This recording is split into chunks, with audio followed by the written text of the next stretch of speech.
कश्मीर में हमले के बाद पूरे देश में इस समय घुसपैठियों की पहचान की जा रही है। राज्य सरकारों ने थोड़ा एफर्ट करना शुरू किया है। जहां जहां बीजेपी का शासन है वहां की राज्य सरकारें 500, 1000, 1500, 2000 के आसपास घुसपैठियों को पकड़ने में सफल भी हो गई। लेकिन कुछ बातें हमें इस पर सोचना पड़ेगा। आखिर क्या कारण है कि Arab, Dubai, Kuwait, Bahrain, Abu Dhabi में घुसपैठ बिल्कुल जीरो है, होती नहीं वहां पे। आखिर क्या कारण है कि रूस में या सिंगापुर में, जापान में, चीन में बिल्कुल घुसपैठ नहीं होती, वहां लोग जाने से डरते हैं। क्या कारण है कि जिस तरीके से भारत में जो घुसपैठी है इनके पास 5-5, 6-6 कागज मिल रहे हैं, आधार मिल रहा है, राशन कार्ड मिल रहा है, ड्राइविंग लाइसेंस मिल रहा है, बर्थ सर्टिफिकेट मिल रहा है, वोटर आईडी मिल रहा है, कुछ के पास तो पासपोर्ट भी मिल रहा है। इस तरीके से Arab, Dubai, Kuwait, Bahrain, Abu Dhabi में फर्जी डॉक्यूमेंट वहां के कर्मचारी क्यों नहीं बनाते? या ऑस्ट्रेलिया, रूस, अमेरिका, चीन, जापान के जो सरकारी कर्मचारी हैं वो फर्जी डॉक्यूमेंट क्यों नहीं बनाते हैं और भारत में क्यों बनाते हैं? गुजरात में 1000 के आसपास घुसपैठियों को पकड़ा गया है, कहीं 300 पकड़ा, कहीं 90 पकड़ा, कहीं 100 पकड़ा गया। लेकिन मेरा मानना है कि ऐसे घुसपैठ मुक्त भारत बनाना मुश्किल नहीं, नामुमकिन है। क्यों मैं कह रहा हूं? 6 करोड़ से ज्यादा घुसपैठिए हैं। अगर पुलिस 6000 घुसपैठियों को पकड़ भी लेगी तो एक तरीके से ये ऊंट के मुंह में जीरा है। जैसे पूरा रेगिस्तान में आप एक मुट्ठी बालू उठा लो तो उससे कोई फर्क नहीं पड़ता, रेगिस्तान खत्म नहीं होता। वैसे ही यह कार्रवाई होगी। हमें यह समझना पड़ेगा कि इसका अस्थायी समाधान क्या है। अस्थायी समाधान यह है कि भ्रष्टाचार के खिलाफ कठोर कानून बनाया जाए। अभी बंगाल बॉर्डर पे एक बीएसएफ कमांडेंट के पास 22 करोड़ रुपए मिला है। बॉर्डर पे घुसपैठियों को अंदर लेने का खुला रेट है 2000 रुपए पर घुसपैठिया। अब एक बीएसएफ के कमांडेंट के पास 22 करोड़ रुपए मिला है, उसको हवाला के जरिए फंडिंग आई थी। अगर उसने 2000 रुपए एक एक घुसपैठियों के हिसाब से लिया तो यानी एक व्यक्ति ने 1,10,000 घुसपैठियों को अंदर करा दिया। और यही नतीजा है कि भारत में घुसपैठियों की संख्या हजारों में नहीं है, लाखों में नहीं है, बल्कि करोड़ों में है। और मेरे अनुमान के हिसाब से 6 करोड़ से ज्यादा है। मैंने जब 2017 में पीएल फाइल किया था तब मैंने 5 करोड़ बताया था और 5 करोड़ का आंकड़ा भी दिया था, राज्यवार दिया था। अब तो ये 2025 चल रहा है, अब ये संख्या लगभग 6 करोड़ क्रॉस कर चुकी है। रुकेगा कैसे? घुसपैठ का मूल कारण है भ्रष्टाचार और घुसपैठ का मूल कारण है फर्जी कागज बनना। न तो भ्रष्टाचार वर्ल्ड वाइड समस्या है, न भ्रष्टाचार पूरी दुनिया में होता है, न पूरी दुनिया में फर्जी कागज बनते हैं। फर्जी कागज भारत में ही बनता है, अमेरिका, चीन, जापान में नहीं बनता।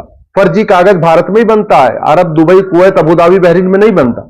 घुसपैठ भारत में ही होती है और भ्रष्टाचार भारत में ही है। दुनिया के कई देशों में भ्रष्टाचार जीरो है। लोग जानते ही नहीं घूसखोरी क्या होती है, कमीशन खोरी क्या होती है और दलाली क्या होती है, कटमनी क्या होती है, तोलाबाजी क्या होती है। समाधान क्या है? समाधान है कठोर कानून। सबसे पहले अगर हम भ्रष्टाचार को जड़ से खत्म करना चाहते हैं तो हमको भ्रष्टाचार को देशद्रोह घोषित करना होगा। हमको भ्रष्टाचार को राष्ट्र की सुरक्षा के लिए खतरा घोषित करना होगा, क्योंकि घुसपैठ का मूल कारण घूसखोरी है। अगर घुसपैठ रोकना है तो भ्रष्टाचार को हमको एक तरीके से सबसे जघन्य अपराध घोषित करना होगा। मैं जघन्य क्यों कह रहा हूं? हमारे देश में बलात्कार जघन्य अपराध है और होना भी चाहिए, लेकिन बलात्कार कई बार अनप्लान्ड भी हो जाता है, प्लानिंग नहीं होती है। कहीं जा रहे थे, एकांत में किसी बहन बेटी को देख लिया, दिमाग खराब हो गया, बलात्कार कर दिया। बलात्कार हमेशा प्लान्ड वे में नहीं होता है। नशा कर लिया, नशे के आगोश में किसी बहन बेटी को देख लिया, बलात्कार कर दिया। लेकिन भ्रष्टाचार कभी नशे के आगोश में नहीं होता, अनप्लान्ड नहीं होता। भ्रष्टाचार हमेशा होशो हवास में होता है। भ्रष्टाचार करते समय तो पूरी तैयारी की जाती है कि पकड़ में ना आए, कैसे करें, एकदम।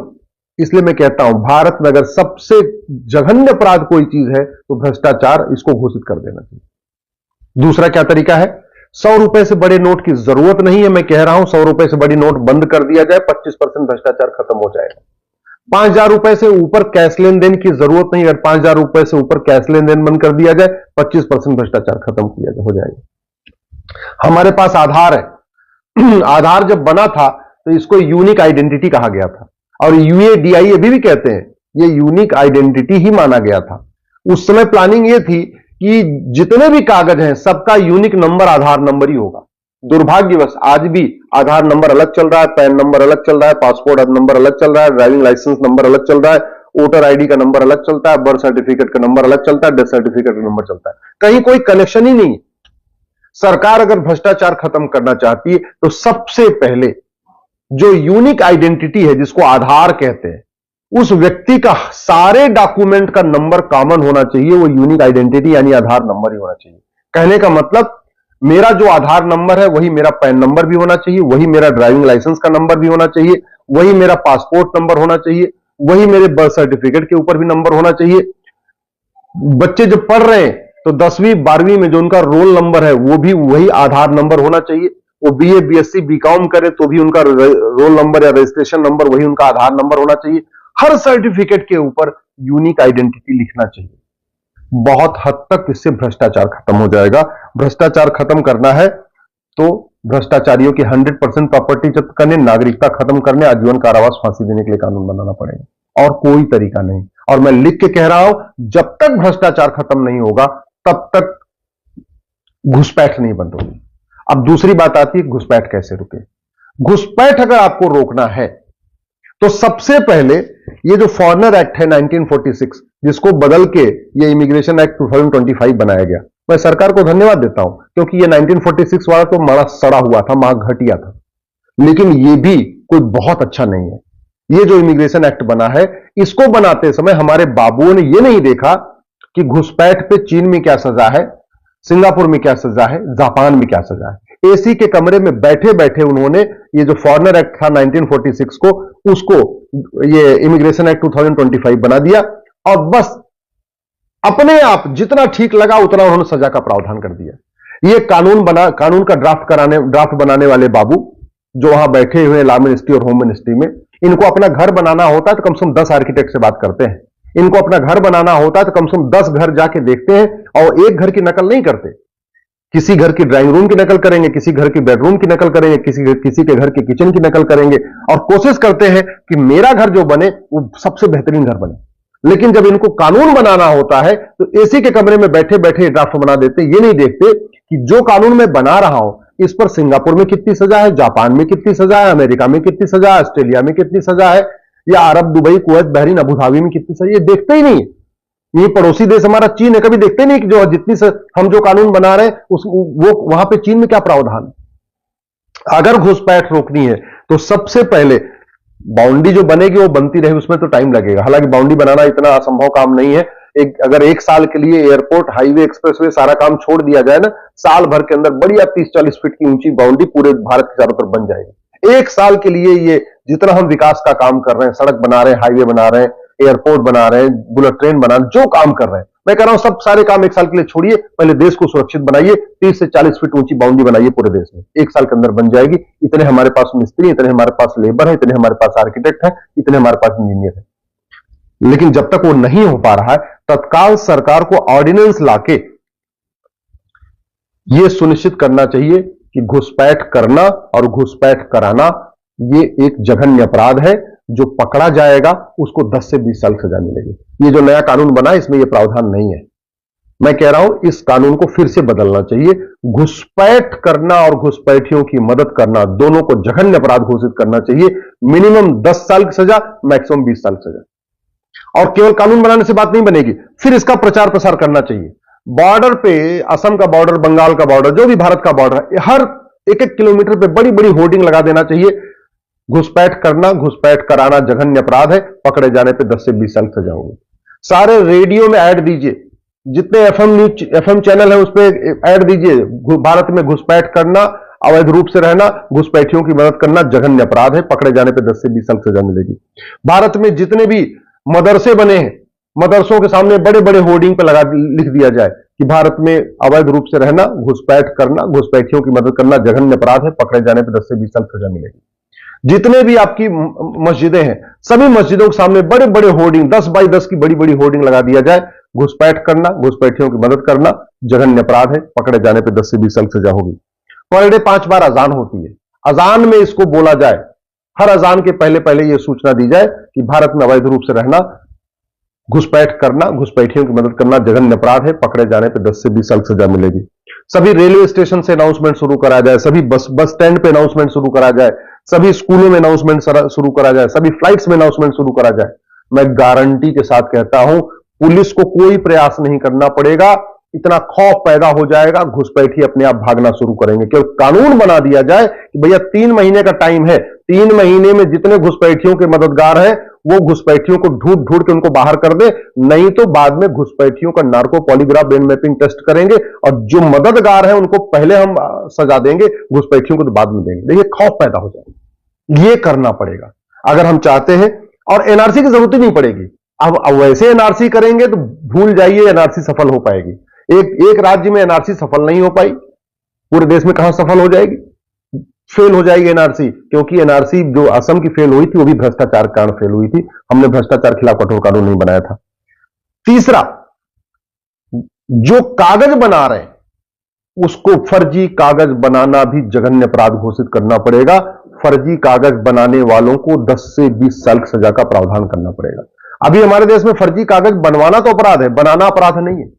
हो क्या रहा है, जितनी घुसपैठी पकड़े गए आपने देखा होगा, अभी इनका narco polygraph brain mapping test करके पूछ लेती है, बता देंगे कि इनका आधार किसने बनाया, इनका राशन कार्ड किसने बनाया, ड्राइविंग लाइसेंस किसने बनाया, बर्थ सर्टिफिकेट किसने बनवाया, वोटर आईडी किसने, सब बता देंगे। लेकिन हम पकड़ रहे हैं घुसपैठियों को, उनका narco polygraph brain mapping test कर ही नहीं रहे, क्योंकि हमारे पास ऐसा कानून नहीं है। दुनिया में भारत ही है जहां सबसे ज्यादा फर्जी डॉक्यूमेंट बनते हैं। जानते हैं क्यों? क्योंकि यहां चीटिंग, फ्रॉड, फोर्जरी अपराध ही नहीं है। सबसे ज्यादा झूठी गवाही भारत में होती है, सबसे ज्यादा झूठी शिकायतें भारत में होती हैं, सबसे ज्यादा झूठे हलफनामा भारत में दाखिल होते हैं। क्यों? क्योंकि झूठी शिकायत करना, झूठी गवाही देना, झूठा एफिडेविट फाइल करना कोई सीरियस क्राइम नहीं है। तो भारत को अगर सुरक्षित बनाना है तो केवल और केवल पाकिस्तान को मुंह तोड़ जवाब देने से, पाकिस्तान का पानी रोक देने से, या क्या बोलते हैं, वहां कश्मीर में केवल आतंकवादियों को मारने से भारत सुरक्षित नहीं होगा। भारत में जितने हमको खतरा बाहर से है ना, भारत के लोग, हम लोगों को खतरा भारत से, उससे ज्यादा खतरा भारत के अंदर से बैठे लोगों से। तो समाधान यही है, जहां जो डॉक्यूमेंट बनता है वहां एक नोटिस बोर्ड लगाया जाए। जैसे जहां आधार बनता है कॉमन सर्विस सेंटर पे, वो एक वहां बड़ा बड़ा 5x5 का बोर्ड होना चाहिए। फर्जी आधार बनाना, फर्जी आधार बनवाना गंभीर अपराध है, पकड़े जाने पर 10 से 20 साल सजा होगी। आरटीओ ऑफिस जहां ड्राइविंग लाइसेंस बनता है वहां बड़ा बड़ा बोर्ड लगा हो, फर्जी ड्राइविंग लाइसेंस बनाना, फर्जी ड्राइविंग लाइसेंस बनवाना गंभीर अपराध है, पकड़े जाने पर 10 से 20 साल सजा होगी। तहसील में जहां डॉक्यूमेंट बनता है, जहां राशन कार्ड बनता है, जहां पासपोर्ट बनता है, जहां बर्थ सर्टिफिकेट बनता है, जहां डेथ सर्टिफिकेट बनता है, तो चाहे नगर निगम का ऑफिस हो, पासपोर्ट ऑफिस हो, तहसील का ऑफिस हो, जहां पे जो डॉक्यूमेंट बनता है वहां बड़े बड़े होर्डिंग पे लिखा हो कि भाई फर्जी डॉक्यूमेंट बनाना और बनवाना गंभीर अपराध है। और क्या कर सकते हैं? भारत में सबके पास मोबाइल फोन है।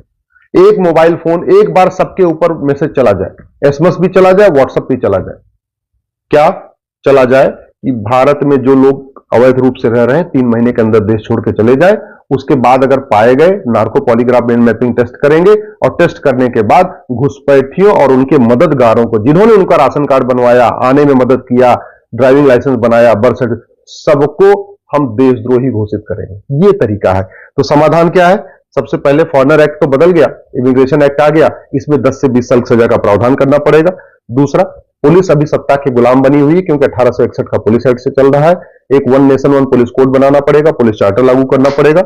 भारतीय न्याय संहिता में घुसपैठ पे कोई चैप्टर नहीं है, इसमें एक नया चैप्टर जोड़ना पड़ेगा, ऑफेंस रिलेटिंग टू इन्फिल्ट्रेशन। भारतीय साक्ष्य संहिता में हमने झूठ पकड़ने के लिए नार्को पॉलीग्राफ ब्रेन मैपिंग कानून बनाया नहीं है, तो भारतीय न्याय संहिता में चीटिंग, फ्रॉड, फोर्जरी को सीरियस क्राइम डिक्लेयर करना पड़ेगा। एक नया चैप्टर जोड़ना पड़ेगा घुसपैठ से संबंधित, ऑफेंस रिलेटिंग टू इन्फिल्ट्रेशन। और एक चैप्टर और जोड़ना पड़ेगा झूठ के खिलाफ, कि झूठ बोलना, झूठी शिकायत करना, झूठी गवाही देना, झूठी जांच करना, झूठा एफिडेविट फाइल करना गंभीर अपराध है।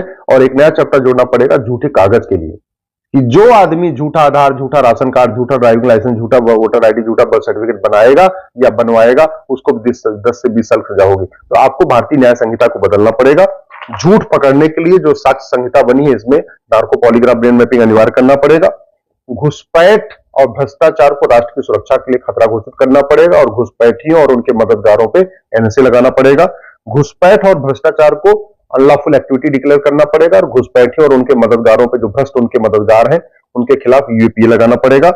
हमारे सभी राज्यों के पास ऑर्गेनाइज क्राइम से निपटने के लिए कानून है। महाराष्ट्र के पास मकोका है, गुजरात के पास गुजकोका है, यूपी के पास गंगा सेलेक्ट है। दुर्भाग्यवश घुसपैठियों और उनके मददगारों पर यह कानून लगते ही नहीं। ऑर्गेनाइज क्राइम है, घुसपैठ हमारे लिए सबसे बड़ा खतरा है, वेजिंग वॉर है, इनडायरेक्ट वॉर है, फिर भी लग नहीं रहा। घुसपैठ अपने आप में इनडायरेक्ट वॉर है, तो घुसपैठियों की मदद करना भी इनडायरेक्ट वॉर में मदद करना है। घुसपैठियों और उनके मददगारों के खिलाफ हम वेजिंग वॉर की धारा नहीं लगाते। घुसपैठियों और उनके मददगारों के खिलाफ हम जो है ऑर्गेनाइज क्राइम की धारा नहीं लगाते। घुसपैठ देशद्रोह है तो घुसपैठियों की मदद करना भी देशद्रोह है, लेकिन घुसपैठियों और उनके मददगारों पर हम देशद्रोह की धारा नहीं लगाते। आज तक किसी घुसपैठ की मदद करने वाले की नागरिकता खत्म नहीं किया। क्यों? क्योंकि हमारा सिटीजनशिप एक्ट बहुत सड़ा हुआ है, घटिया है, इसको भी बदलना पड़ेगा। घुसपैठियों की फंडिंग जो ड्रग जहाज चल रहा है, जो ड्रग जहाज से पैसा आ रहा है, उसी से घुसपैठियों की फंडिंग हो रही है, तो करना पड़ेगा। ड्रग स्मगलिंग को भी आपको जघन्य अपराध घोषित करना पड़ेगा। ड्रग स्मगलिंग रोकेंगे तब फंडिंग रुकेगी। ये जो नकली दवाओं का कारोबार चल रहा है वो इसलिए चल रहा है कि 1940 वाला घटिया कानून आज भी चल रहा है। ये नकली दवाओं के कारोबार से जो पैसा आता है उससे घुसपैठियों को फंडिंग होती है। घुसपैठियों की फंडिंग बाहर से एनजीओज को भी होती है। एक एफसीआरए कानून बना है यहाँ के एनजीओज को फंडिंग कराने के लिए। तो जब तक एफसीआरए खत्म नहीं होगा, फंडिंग नहीं बंद होगी। फंडिंग नहीं बंद होगी तो घुसपैठियों की मदद नहीं बंद होगी। प्रिवेंशन ऑफ करप्शन एक्ट हमने बना रखा है, लेकिन हमने भ्रष्टाचार को जघन्य अपराध घोषित नहीं किया, इसलिए प्रिवेंशन ऑफ करप्शन एक्ट बदलना पड़ेगा। घुसपैठी और उनके मददगारों की फंडिंग हवाला के जरिए होती है। क्यों? क्योंकि हमारा हवाला वाला कानून सड़ा हुआ है। हवाला रोकना है तो आपको इस कानून को कठोर बनाना पड़ेगा, इसको बदलना पड़ेगा। घुसपैठी और उनके मददगारों को बेनामी ट्रांजैक्शन के जरिए भी फंडिंग होती है, वो इसलिए हो रही है कि हमारा कानून सड़ा हुआ है। घुसपैठी और उनके मददगारों को ब्लैक मनी के जरिए फंडिंग होती है, और ब्लैक मनी इसलिए जनरेट हो रही है, हमारा कानून सड़ा हुआ है। और सबसे बड़ी बात, घुसपैठियों की मदद करने वाले पार्षद बन रहे हैं, प्रधान बन रहे हैं। घुसपैठियों की वोट ले लेके वो घुसपैठियों को वोटर आईडी में नाम जुड़वा देते हैं, और नाम क्यों जुड़वाते हैं? क्योंकि उससे उनको पार्षद बनना होता है, प्रधान, सांसद, विधायक। ये 1950-51 का जो रिप्रेजेंटेशन ऑफ पीपल, इसको बदलना पड़ेगा कि कोई भी सजा याफ्ता व्यक्ति चुनाव लड़ने न चुनाव लड़ पाएगा जिंदगी भर, न पार्टी बना पाएगा, न पार्टी पदाधिकारी बन पाएगा। और जो घुसपैठियों की मदद करेगा वो तो जीवन में कभी कुछ कर ही नहीं सकता। तो जब तक कानून नहीं बदलेंगे तब तक घुसपैठ नहीं बंद होगी। घुसपैठ नहीं बंद होगी तो 20 से 25 साल के बाद जो आज कश्मीर में हो रहा है, जो आज मुर्शिदाबाद में हो रहा है, ये आपके कस्बे में होगा, आपके शहर में होगा, आपके मोहल्ले में होगा। डेमोग्राफी बहुत तेजी के साथ बदल रही है। 9 राज्यों की डेमोग्राफी बदल चुकी है। 800 जिलों में से 200 जिलों की डेमोग्राफी बदल गई है। 6000 तहसीलों में से 1500 तहसीलों की डेमोग्राफी बदल गई है। बॉर्डर पे जो 300 तहसीलें हैं, 300 की 300 तहसीलों की डेमोग्राफी बदल गई है। और उसका एक बड़ा कारण है घुसपैठ। वैसे डेमोग्राफी बदलने का मूल कारण है लव जिहाद, लैंड जिहाद, ड्रग जिहाद, घुसपैठ जिहाद, धर्मांतरण जिहाद, जनसंख्या जिहाद, लेकिन घुसपैठ एक सबसे महत्वपूर्ण कारक है। इसलिए मेरा आपसे आग्रह है, इस वीडियो को पूरा अधिक से अधिक फॉरवर्ड करिए, अपने फेसबुक पर डालिए, अपने ट्विटर पर डालिए, अपने इंस्टाग्राम पर डालिए, सबसे शेयर करिए, अपने सांसद विधायक से मिलकर इन कानूनों को बदलने की मांग करिए।